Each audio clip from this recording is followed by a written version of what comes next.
Welcome to another edition of Boxing Info. I'm your host, The Islander, and this is going to be a very special show. I've got BloodBoxing from his channel, BloodBoxing, Blood Returns. Am I forgetting any of the other ones? Right. Online with me. And we're going to discuss... BloodBoxing. I'm sorry, did I cut you off?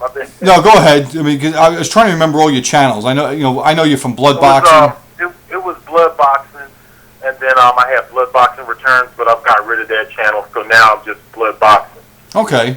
Yeah, I've been following your stuff for a while, and as vice versa. And and I really appreciate you reaching out to me to try to do this, because we've been trying to do this for a couple of years now, and right. whether it's been technical problems or problems with YouTube, we finally getting this untracked. And one of the things that BloodBoxing contacted me about was trying to do a video in which we explain to all of you and his audience as well as the whole audience on YouTube about our beginnings in boxing, as well as the state of boxing and how it's evolved from what we knew it growing up to what it has become now. And I'll give you the floor, Blood, because I want you to explain to people, especially I never knew about your world travels with your family and stuff like that, and how you picked up boxing in other countries. So I want you to go ahead and tell everybody how you got into boxing, and I'll share my beginnings, and we'll go from there and explain how the mess that it is now. Okay, well, I got into boxing because my father used to box. He was an amateur. So he was real big into it, and he used to collect the magazines. So I started reading the magazines that he would buy all the time. And whenever a big fight came on, we tuned into all the big fights. Sometimes we had to tune into them on the radio. You remember back when we used to have to tune into fights on the radio? Because we didn't have HBO or whatever, So we didn't have the internet back in them days. So we had to take what we got, and basically, we anticipated these big fights to happen because we would read about them in the magazine or in the newspaper. Some of the newspapers would, sometimes they'll do little columns on some of the fights, but we would anticipate these fights because we didn't have the internet, so it was a privilege to watch boxing. So it's changed in that aspect. I just think the anticipation of waiting for a fight to occur, I think that's changed in itself because we're spoiled today with the internet. So we get to pick and choose who we want to see. Like if I'm a Mayweather fan, I'm going to watch tons of Mayweather. And I might miss out on some of the other great fighters that are up and coming. Whereas back in the day, we was forced to watch whatever they showed on TV. So I think just the anticipation is a good start towards the differences between today and yesterday. Other than that, it goes on to sanctioning bodies, ranking systems, fighters being recycled, overhyped to the media. So many different changes. A lot of it has to do with money. Give me your take. How did you? I've been watching your channel. Actually, you was here before me on YouTube, and watching your channel, watching Pound for Pound Boxing and Bruce Blitz and guys like that made me want to do my own channel. So I was subscribed to Stork and Pound for Pound, got me interested, and I wanted to share my view too. And but I always wondered, how did you get involved in this? My thing is very similar to yours, although my family was pretty much static. I grew up in Suffolk County, Long Island, and boxing, again, it was my father who watched a lot of it, and I've got staple things in my mind and I've been thinking about this since you contacted me about a month ago about doing this, of really thinking hard of how because you and I are very similar with the magazines and the live TV or network TV, I should say, not non HBO Showtime, that kind of stuff, and other outlets are very similar in that time because you and I are probably about the same age. And a couple of things that stick out in my mind was I remember, although I didn't watch boxing when this happened, and I should have looked this up before we got started, was I remember one of the newspapers that we got, I think it was like maybe New York Newsday, had an iron-on in the newspaper, basically. And what it was an iron-on of two boxers. Both, I think at the time, one guy was bald, one guy wasn't. I'm thinking, who the heck is this? And what it was for was they were promoting the second Joe Frazier-George Foreman fight, which I think was in the Nassau Coliseum. I'm not 100% certain about that. I didn't watch. Right.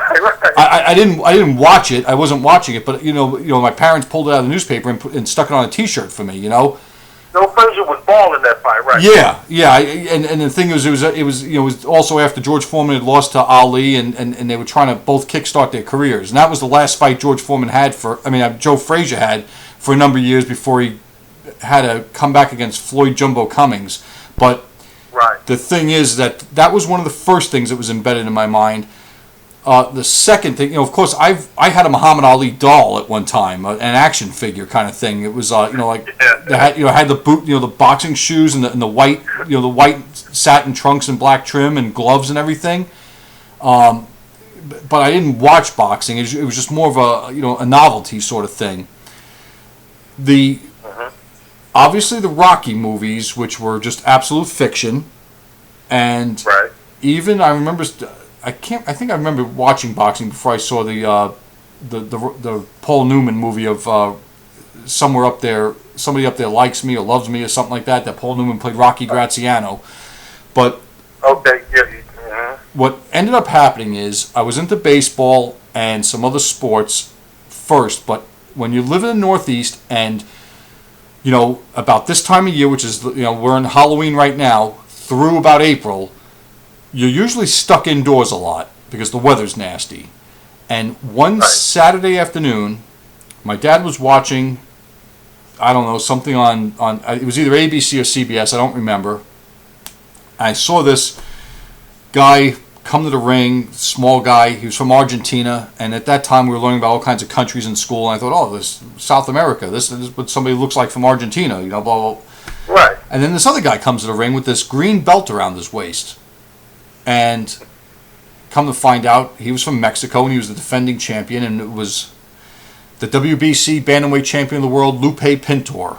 And I remember asking my dad stupid questions, like, is he going to fight with that belt on? And he's like, he looked at me like, what are you, stupid, and he goes, of course not. And the fight itself was terrible. Pintor won it going away on a 15-round unanimous decision, but the fascination of one man trying to take what another man had, in this contest, just captured me at that point in time. And it's funny and ironic that it was in a horrendous fight. It would be like Nonito Donaire's fight against that other guy from Argentina that was the former WBO flyweight champion, where the guy covered up and ran basically for 12 rounds. But this happened over 15 rounds, and I was hooked at that point. I'd known of Sugar Ray Leonard, had seen, the magazine articles in Sports Illustrated of, the No Mas fight and all that stuff. But once I got hit with that, I was in. I was just in for the long haul, and that was in February of 1981. That is when I have the exact date of when I watched a full 15-round fight from start to finish and never looked back from that point. The first fight I ever recall watching, I was really, really young. My father and his friends, and I did a video about it. They were making a lot of noise downstairs. I went downstairs, and it was Larry Holmes versus Ernie Shavers 2. And I didn't understand the fight, but I could remember it. You know what I'm saying? I just remember going downstairs as a little kid and seeing that. But I didn't understand the fight game back then. But I could remember the fight between Hearns and Leonard being the first big deal fight to where I really paid attention to what was going on. Hearns versus Leonard won. And you know what else has changed that you brought up with the 15 rounds? The 15 rounds, they don't happen anymore. So now we have the 12-round fights. When did that difference take place again? Was it in the late 80s? It started in the early 80s, and the thing is, again, this is like you alluded to something earlier about money. And it's an absolute crying shame that boxing is the way it is now, because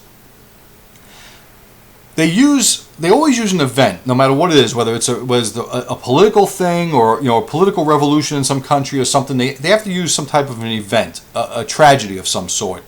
And as one of my videos I put up some time ago, the 25th anniversary of Mancini and Dooku Kim. Oh yeah, man. Oof. That is one of the only times in history that I can remember or recall from any of my studying or looking at boxing that a fighter lost a fight, passed the 12th round of a fight, and then lost his life as a result of it.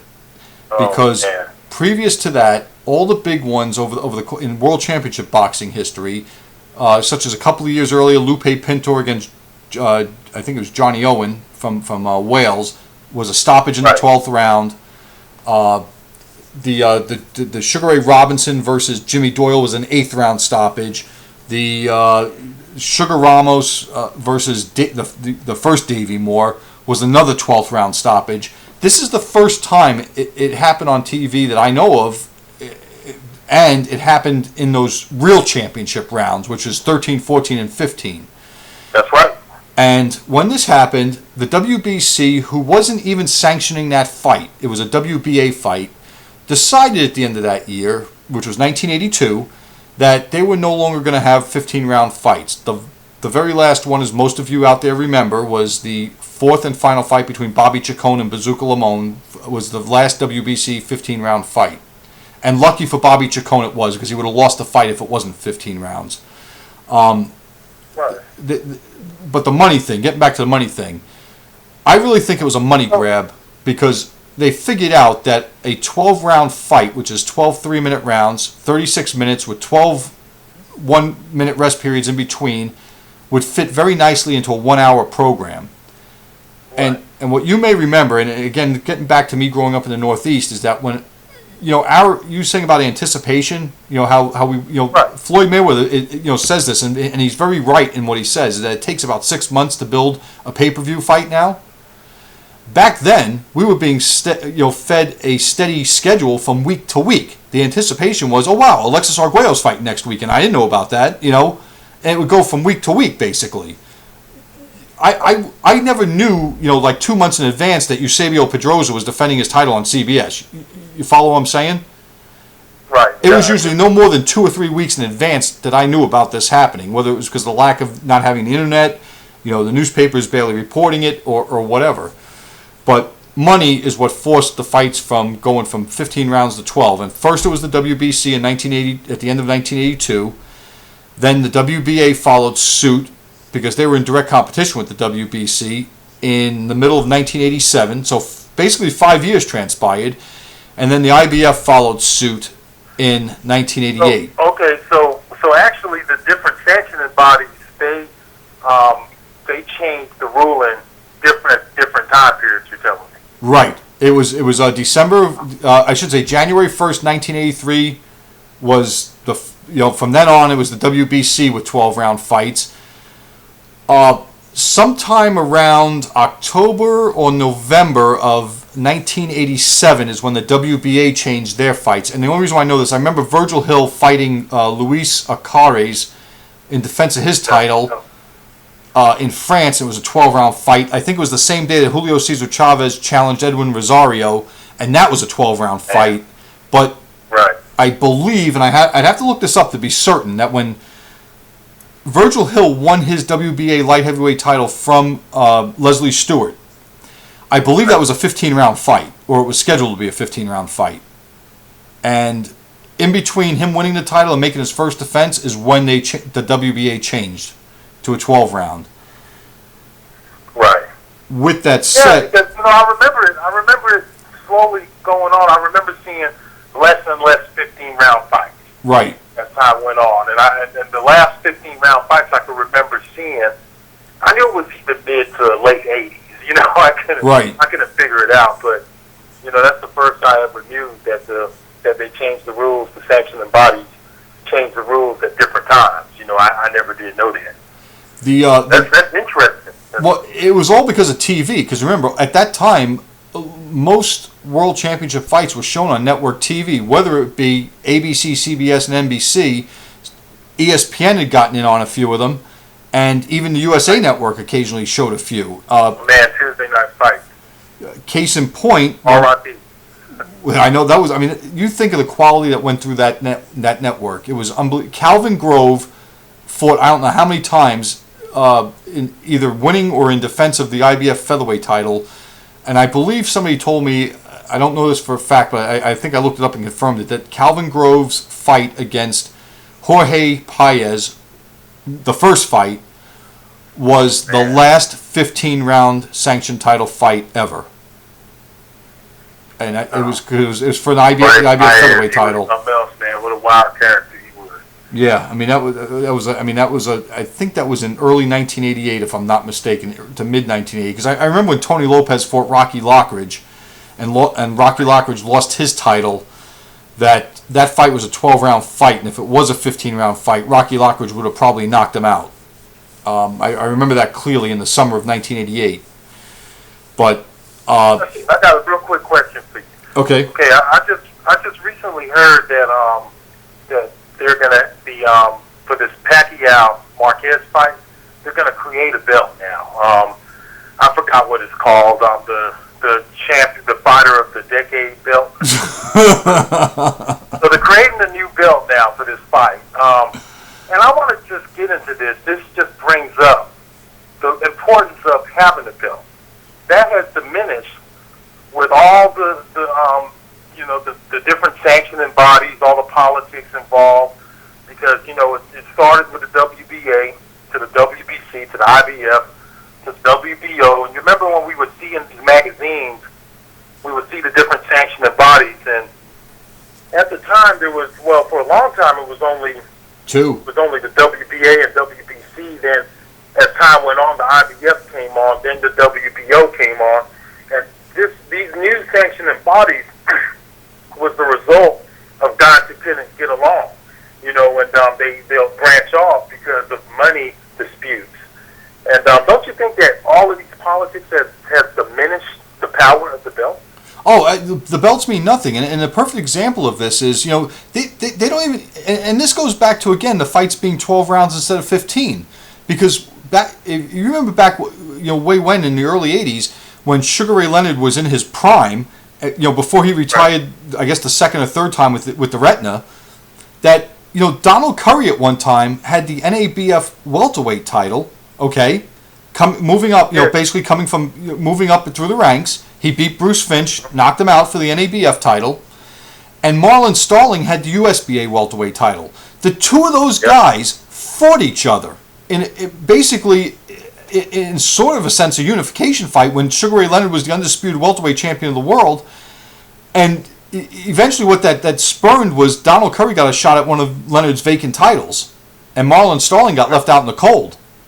But the thing is that they were fighting 12 rounders. They've been fighting 12 rounders forever. So to me, it doesn't matter whether there's a belt or not, because there's not much difference between 12 rounds and 10. When back in the 50s and 60s, there'd be an eliminator or some type of an eliminator for a shot at the champ, and those would be 12 round eliminators basically. But getting back to what you were asking about the titles, no, the belts mean almost nothing anymore. And Floyd Mayweather, to his credit, he's one of the people that actually, can step forward and say, I'm not paying those ridiculous sanctioning fees. Everybody knows who the man is, or who the main guy in the division is.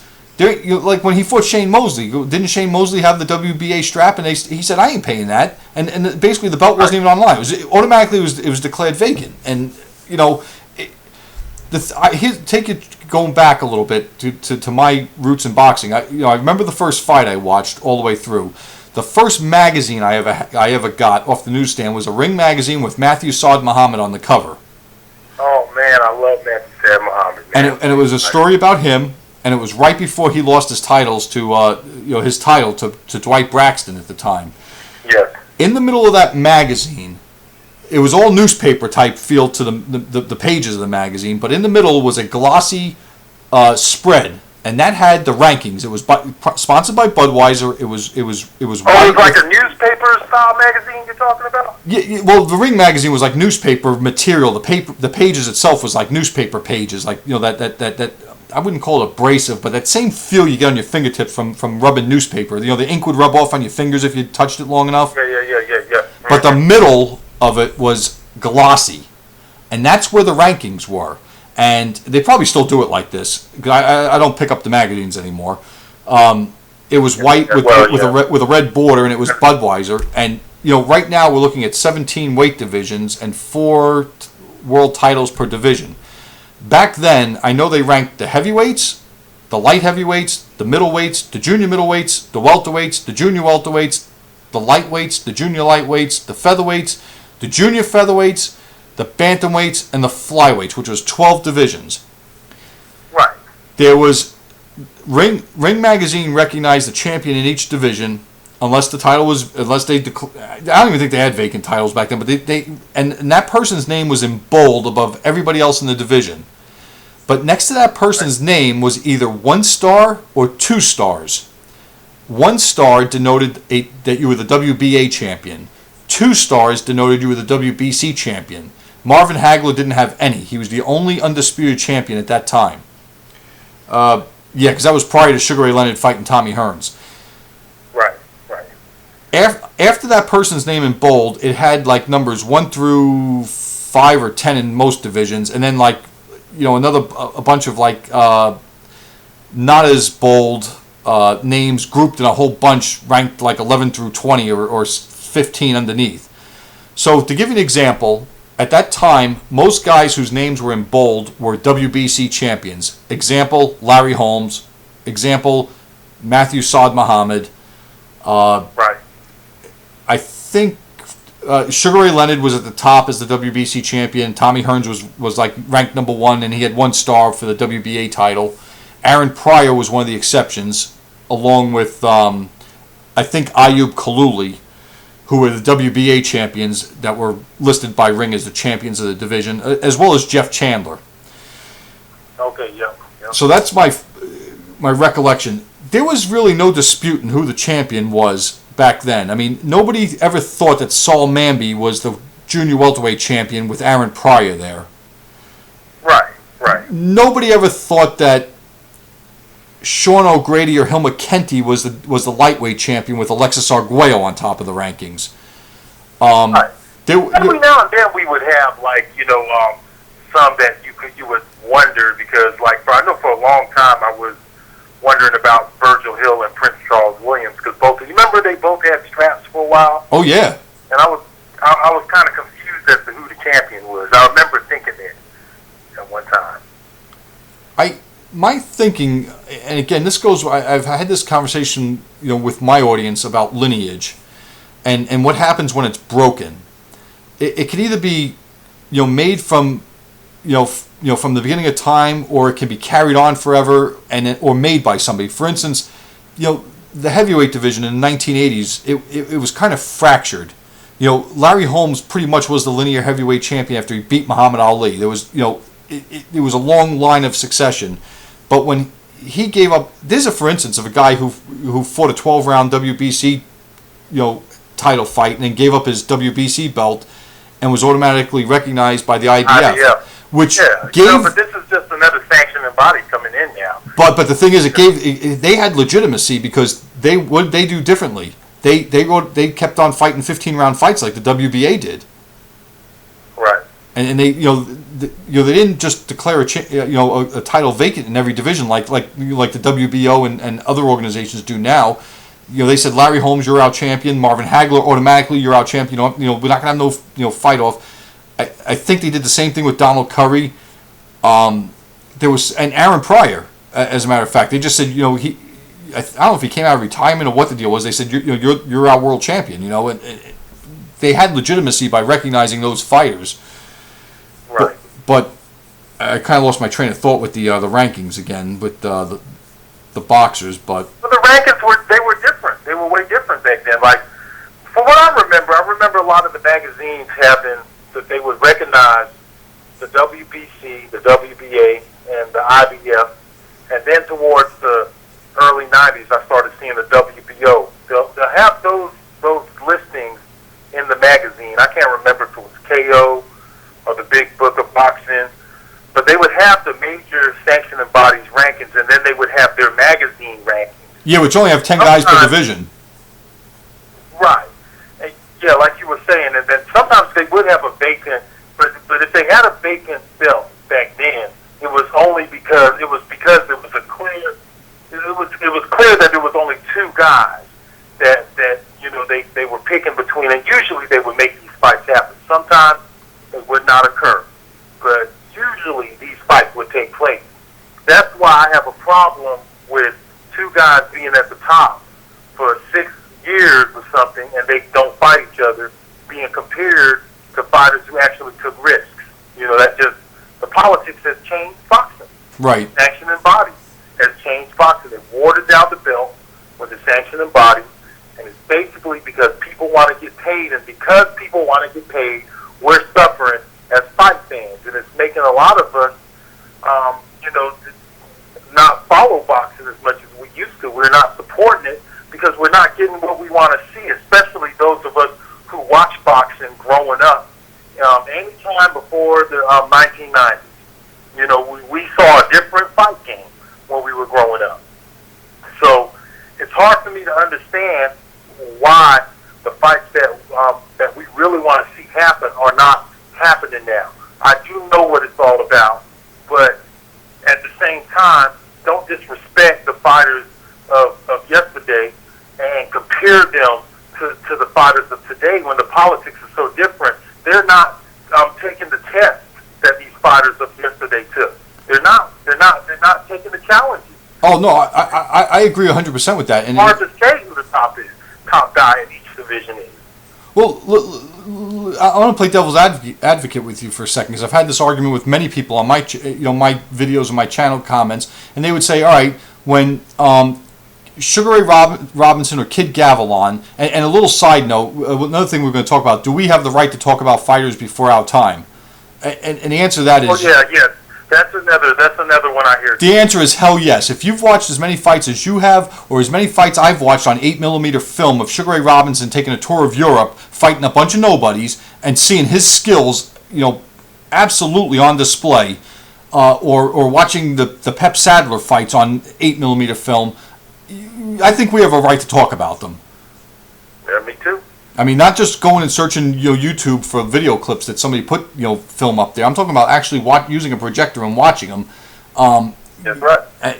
The answer is yes. I mean, I'm not claiming to be an absolute expert on this stuff, but if you use a little bit of, and one of the things we're going to have another video about is talking about SEC football, coming off of what's going on in college football, because most of you know the BloodBoxing is an alumnus of the University of Florida. That's right. I am all day, baby. my wife and her family are alumnus of the University of Georgia, and I'm an alumnus of a cousin of the University of Georgia. So we'll visit that later, because I'm not so sure that what's going down is right in that sport either. But getting back to the thing about whether we should be able to talk about these guys, the answer is yes. And the thing is that at the University of Florida, just like at the university I went to, they teach us to use something called critical thinking. And the video that caught my eye that you put out was the one about Sugar Ray Robinson and Floyd Mayweather. And I told you when we spoke offline that the picture that they fused together of Robinson landing kind of like a hook jab sort of and Mayweather being stood up, that's exactly the way my mind's eye would imagine that happening. Right.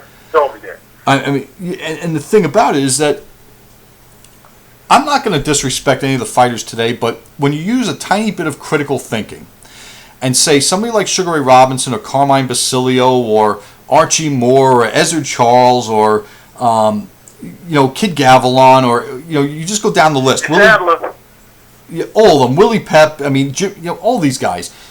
The Ross Canzaneri and McLaren, all those guys. That they were using 6-ounce gloves with a lot less hand wraps than they do now. I mean, you look at Felix Trinidad's hands when they're wrapped, and he looks like he has two casts on each hand, basically. Yeah. I mean, if you look at even, let's say, Mike Tyson's early years, when he'd be ungloved after knocking over Reggie Gross or something, it would look like just a bunch of ace bandages wrapped around his hands. You know what I'm saying? Right. So, I mean, for the I looked at all the comments on that video that you made Right. and I'm bewildered at how somebody would think that if Floyd Mayweather or any fight, I'm not just picking on Floyd, I'm talking about Manny Pacquiao, I'm talking about anybody. If they were forced to have their hands wrapped the way Sugar Ray Robinson had them wrapped and slipped into 6-ounce gloves, and they hit him upside the head with their hand, they would break their hands, and then he would break their heads. I mean, imagine the damage that. He's having hand problems after 30-something fights. Floyd Mayweather was complaining about hand problems probably even before then, I believe. So I don't really see how he would have held up. I don't see how his hands would have held up. That's what I'm saying. I don't think he's tough enough. He hasn't proved it, and I just don't believe that he would have what it takes. And that's what that's what I'm saying in regards to, okay, he had to struggle through 12 rounds with Carlos Famaso Hernandez, who he broke his right hand on his head, if I'm not mistaken. Okay, right. Suffered through 12 rounds of that fight. Could you imagine? He's basically, and those are with special gloves. Those with those winning gloves, those 8-ounce special winning gloves that are super padded. Okay, the hand wraps are better now than they were then. If they fought on a level playing field, there's no doubt in my mind that Sugar Ray Robinson would beat him and beat him decisively. I can't say for certain that it would happen, but if you use a little bit of critical thinking, I've never seen Floyd Mayweather answer the bell for a 13th round. I've never seen Oscar De La Hoya answer the bell for a 13th round. Any of these guys Evander Holyfield's the last current fighter that's ever saw a 13th, 14th, or 15th round, and that was only once in his life. So my thinking is this: a person who's never had to answer a 13th round like a Julio Cesar Chavez Sr. would have to use 6-ounce gloves, would be getting hit with 6-ounce gloves. Imagine the kind of damage that a fighter like Carmine Basilio would put on Miguel Cotto. Oh, man. I mean, if Joshua Clottey with 8 or 10-ounce gloves was busting up Miguel Cotto's face, what would the likes of Kid Gavilan and Carmine Basilio do to him? It'd be bad. But you know what a lot of people don't realize is that one thing that has to be measured is the heart of a fighter. Like, I had a guy write me, man. They wrote me a letter and they told me, Blood, my top 5 is number 1, Floyd Mayweather. Number 2, Roy Jones. Number 3, Adrian Broner. Now, when you get a comment like that, you don't even know what to think as a boxing fan as old as I am.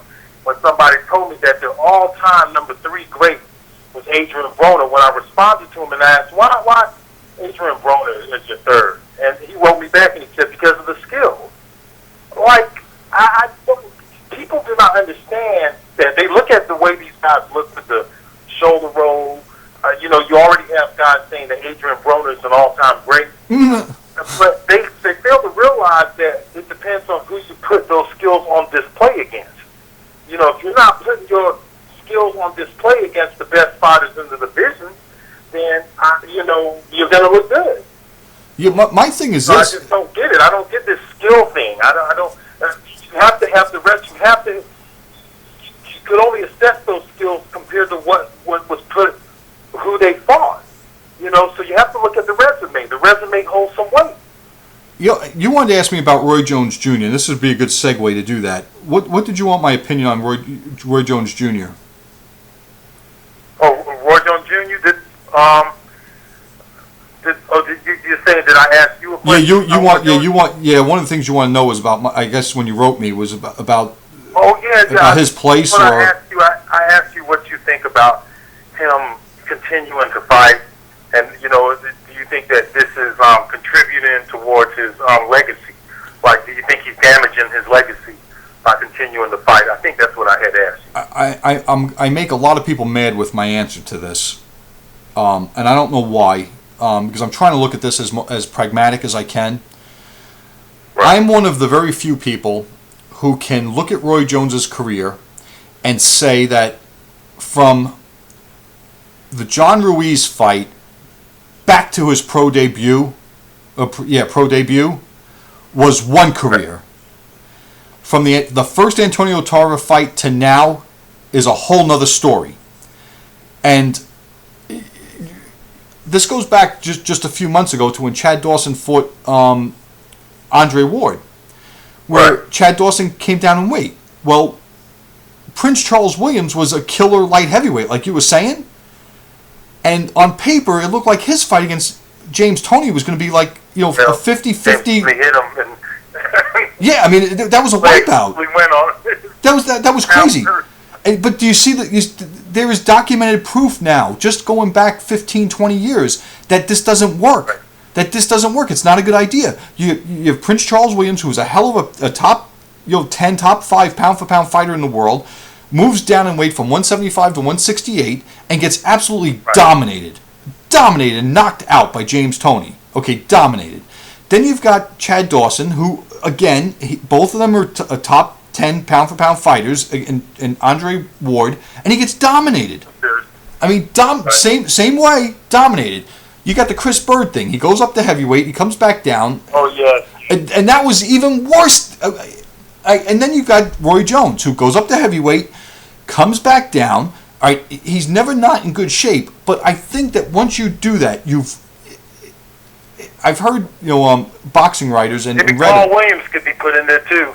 Yeah, that once you do that, you're done. You've ruined it. There's a certain, I don't know what to call it, like a formula, like a genetic formula in a world championship boxer.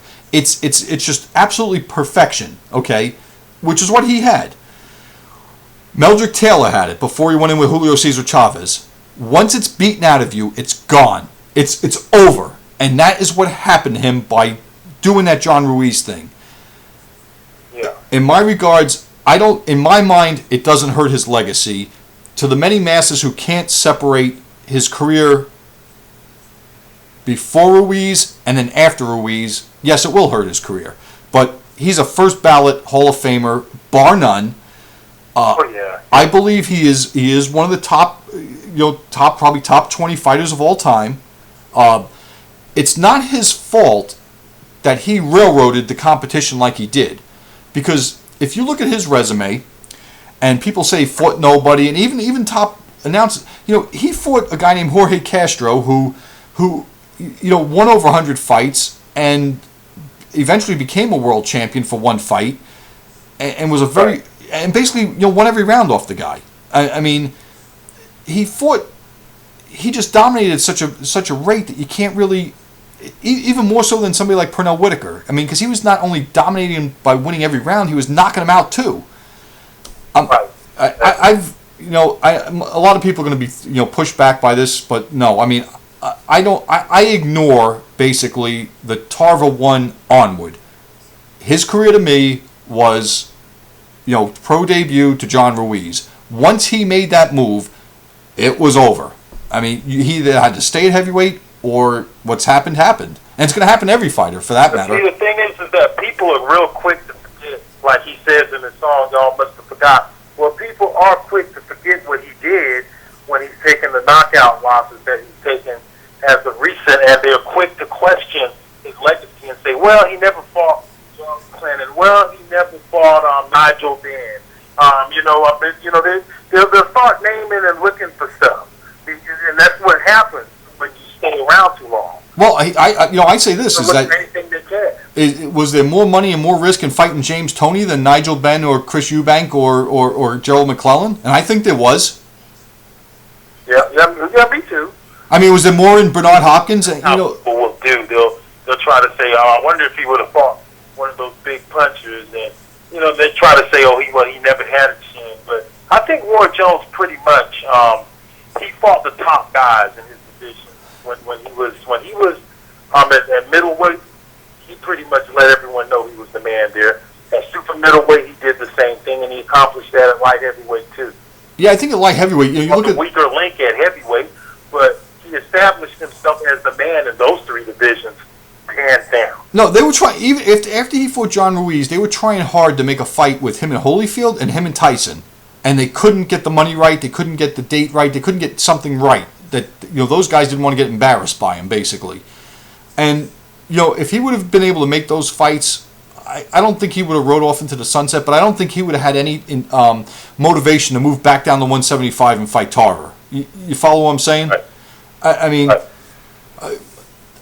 you know, a lot of people don't like him because he's cocky and he's, you know, brash. But at the same time, I mean, the numbers don't lie. I mean, he did. Well, yeah, I prefer his resume.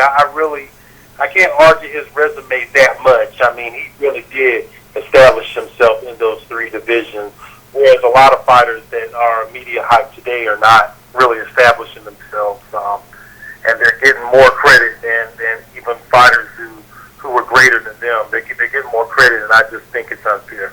Yeah, I mean, the thing is, you know, he had a fight against Lou Del Val, where he got knocked down in that fight. Okay, if a guy doesn't have a chin and he gets knocked down against a dangerous puncher, which Del Val was, don't you think he would have folded under those circumstances? I do, and the thing about it is that Del Val trained with him and knew his style already. You know, before that fight, they'd been training partners or whatnot, so it was a dangerous fight to take. He got hit and knocked down in the 7th round of that fight, and got back and still won.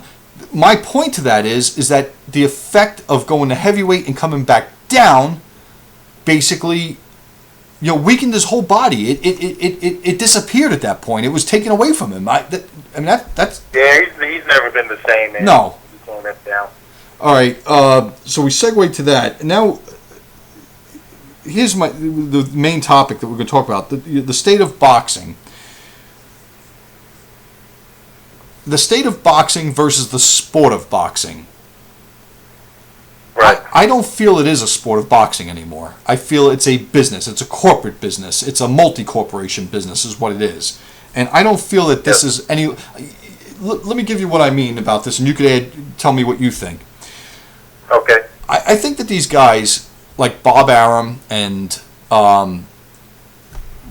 Richard Schaefer and Oscar De La Hoya and a few others, maybe some of the Duvas, and those Sauerland and Universum guys, they sit around in penthouse offices and they put these fights together, and then they decide, they go on these multi-nation tours to promote the fights and this and that, and do the TV deals and sell other marketing, whatever they can off of it, to Ducati or whoever.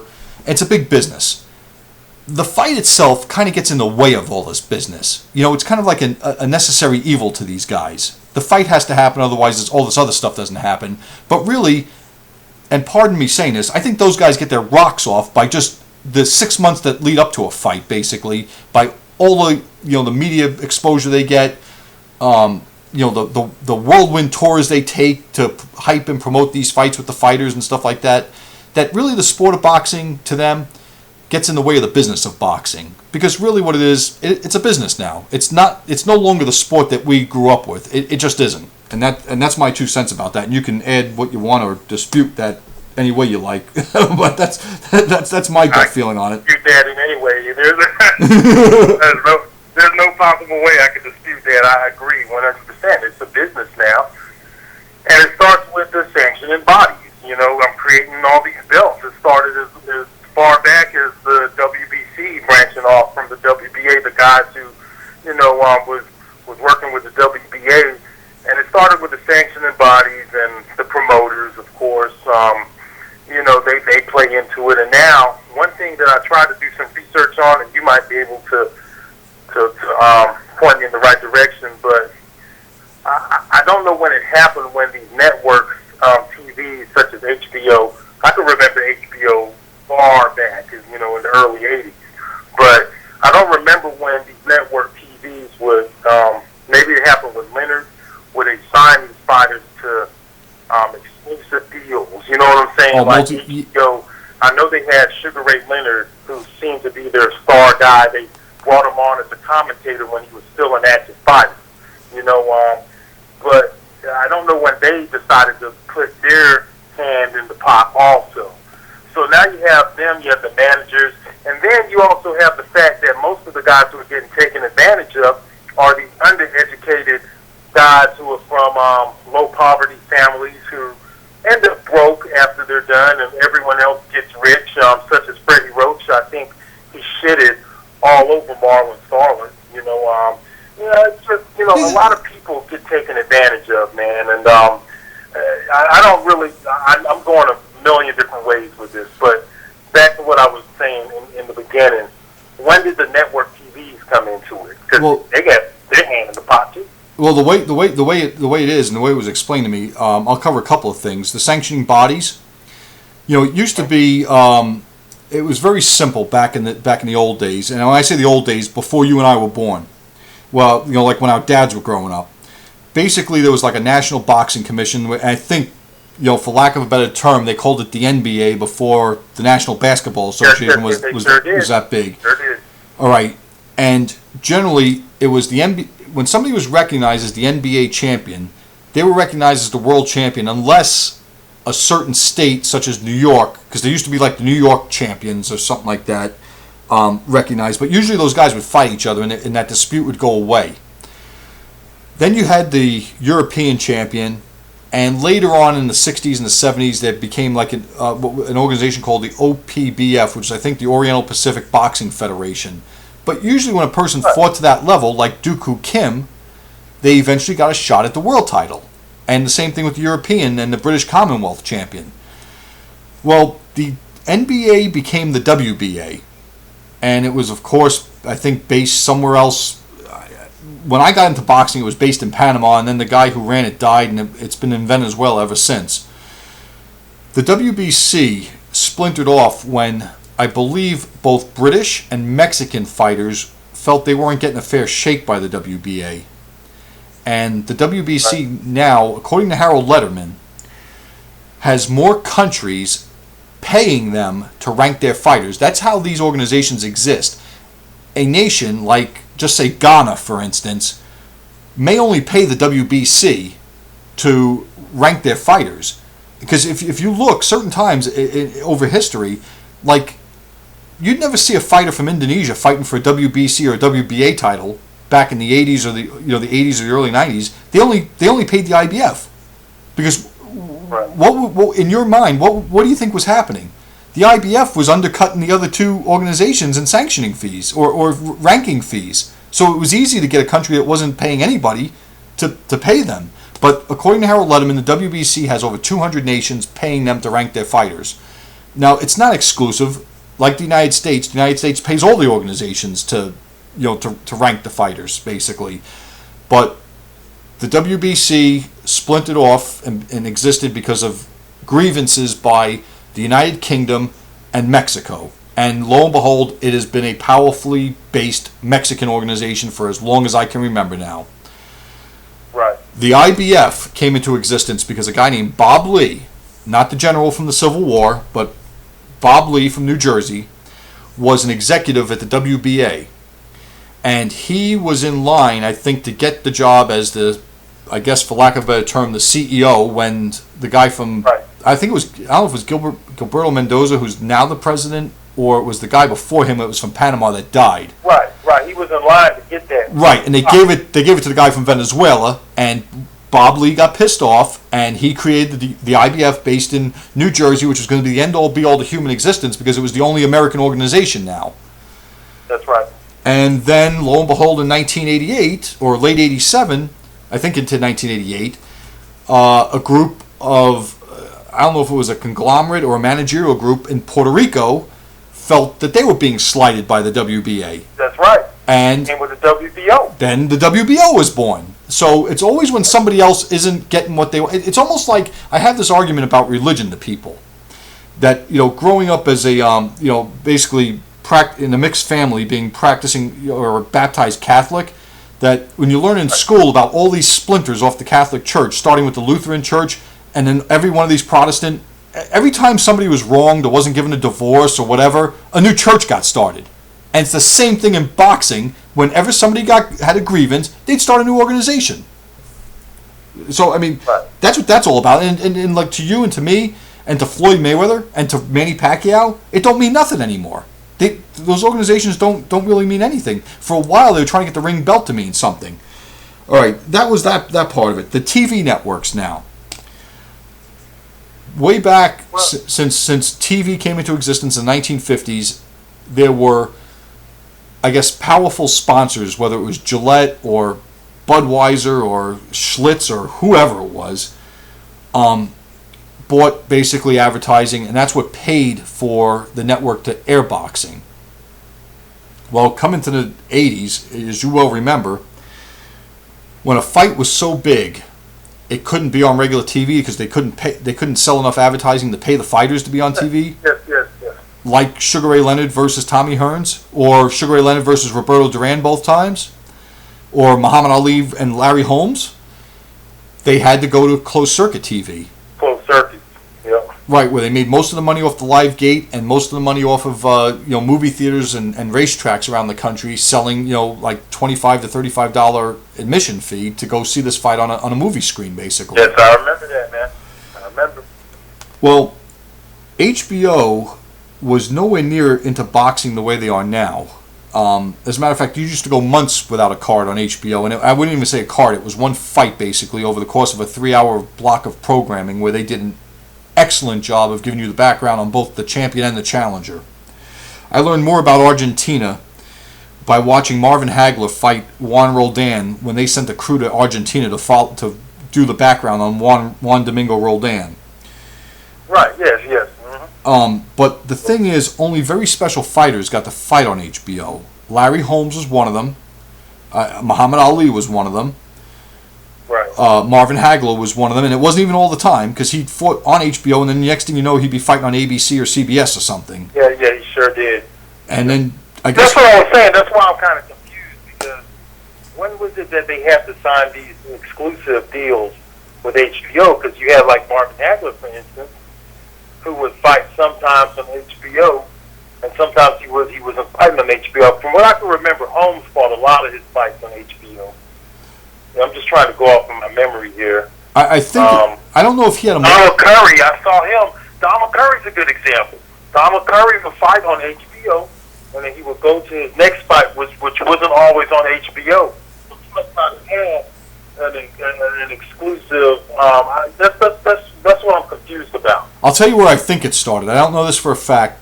I mean, so don't quote me on this, but I think the first fighter that they ever had locked down on contract, a multi-fight deal, was a guy named Michael Gerard Tyson. Okay. I know Larry Holmes. I know Larry Holmes after he fought. No, he didn't have a contract because I know he fought like Leon Spinks on ABC, and then went and fought. He fought Ronaldo Snipes. Yeah, he did fight on ABC. He fought Ronaldo Snipes on ABC. Then he fought Jerry Cooney on closed circuit, and HBO did the delayed broadcast of it. And I'm not sure, he did a bunch of fights on HBO. He fought a guy named Lucian Rodriguez on NBC in a 12-round fight. And then he was HBO from then on out, I mean, for him. Like against Michael Spinks and against David Bay and those guys. Right. I don't think he had a deal, but I think the guy who was locked up on a multi-fight deal was Mike Tyson all the way up until he fought Alex Stewart. Because I remember them asking him after that fight, saying, this is your last fight on our contract. How are renegotiations going? And Mike Tyson said to, I think it was Larry Merchant. He said to him, he goes, look, your network decided you want to see Evander Holyfield, so I'm out of here or something like that. And then, yeah. And went storming off. So they had to get their money. The thing is, them two. Then you also have the promoters like the greedy promoters such as Don King, Bob Arum, like you were saying earlier. All of those guys, man. It's just changed so much, man. It's not when you say that it's more of a business now. It is more of a business. It's not a sport anymore. The thing that the problem is that as the fans, we are the ones putting our money out there for these pay-per-views and to even attend the fights or whatever. We're the ones who are putting the money into the sport. Yet these guys are messing it up for us. We're not seeing the fights that we want to see because too many people, ego is on the line, and too many people have to get satisfied. The pockets have to get filled. Therefore, we're not getting what we want. Well, it used to be. That's taken a lot of people away from boxing and actually having people now question boxing and saying boxing is dead. Have you seen that comment floating around? Oh yeah, Boxing is dead. People are saying that. But the problem I have is that boxing, like all other sports, whether it's hockey or Major League Baseball or NBA basketball, it has been virtually diluted because of just globalization. The teardown of the Soviet Union. All these Eastern European countries emerging that were once under like the banner of Yugoslavia. I mean, all these countries are able to produce not just Vlade Divac and who's the other guy, Drazen Petrovic. But you look at the Klitschko's have had basketball now. Yeah, the Klitschko's have had the same thing with hockey. All these Russian players and have infiltrated hockey, and it's diluted. They've expanded, and it's those guys. And this is my example. I was telling you offline. Is that like with the hockey players? They've won just by getting to come to the United States and Canada to play. Their life is set just by doing that. Just by doing that. Same thing with the NBA players. So are they as hungry to win a world championship, a Stanley Cup, or an NBA title as, say, a guy who grew up in the streets of New York or L.A., who's gone through the college ranks and basically has gone into the NBA or come up through junior hockey in Canada? I don't think they're as hungry as those guys. And the same thing with boxers is that now what used to happen is the promoter who controlled the heavyweight champion of the world, for example, Don King for a number of years, pretty much controlled boxing, and all the other promoters had to work together. And I remember this when Evander Holyfield beat Buster Douglas, and what was it? Main Events, the Duvas, had control of the heavyweight division. Bob Arum and Don King reached out to each other and did an HBO doubleheader, which was Tyson's comeback against Henry Tillman, and Bob Arum was promoting George Foreman against like Adelson Rodriguez. And they were best buddies. And the thing was, I remember them sitting there doing an ESPN interview, and Bob Arum says into the camera, I'm not kidding you, says into the camera, he goes, look, they were talking about Evander Holyfield fighting Seamus McDonough or something like that. And he goes, maybe this was when Holyfield was about to fight Buster Douglas, and Bob Arum, I kid you not, looks into the camera with Don King sitting right by his side and the reporter and says, look, I've had George fight a lot of stiffs, but he's never fought Seamus McDonough. Don King about spits his drink out laughing about that because, he's no truer words ever came out of Bob Arum's mouth than when he said that he put George Foreman with a bunch of stiffs. Those first 20-something guys he fought out of retirement.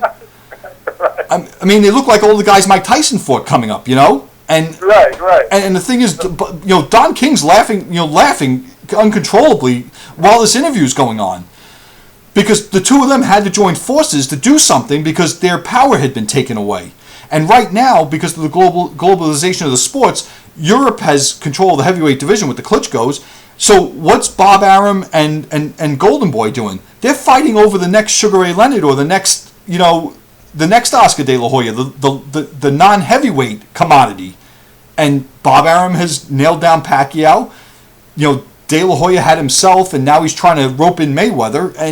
And that's the way this is. And they have to play keep away because they if whoever loses everything. You follow what I'm saying? Right. Yeah. There is no more working together. I mean, the promoters that actually work together now are guys like Lou DiBella, who will put Sergio Martinez in with Julio Cesar Chavez Jr. There's Top Rank working with Lou DiBella because, they need each other. And the risk isn't that high. If Martinez lost, he'd probably have a rematch clause to get another fight with Chavez and vice versa. But that's how boxing has changed because you're right. They're only out for number one. They don't care if the fans get what they want. I think too many people are putting too much into this Mayweather-Pacquiao fight. I think it's going to be very disappointing when it happens. I think it's more hype than what anybody realizes, and these fights usually never turn out the way we expect them to. Just my 2 cents.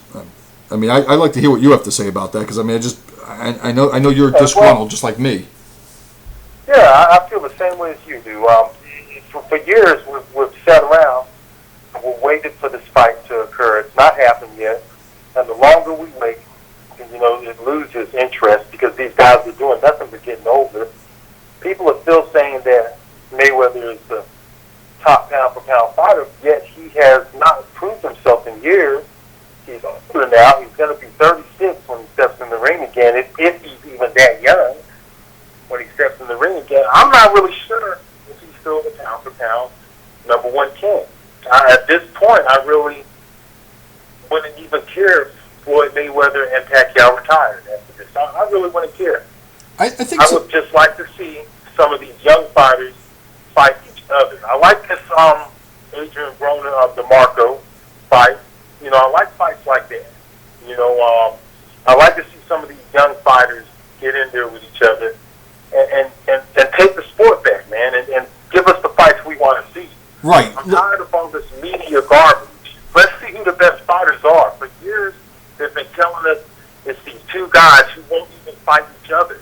How could you say that these two guys are the top guys and they won't even fight each other? Today or yesterday, Mayweather released another statement saying that basically 45 split is too much money for Manny Pacquiao, which tells me that he doesn't want to fight.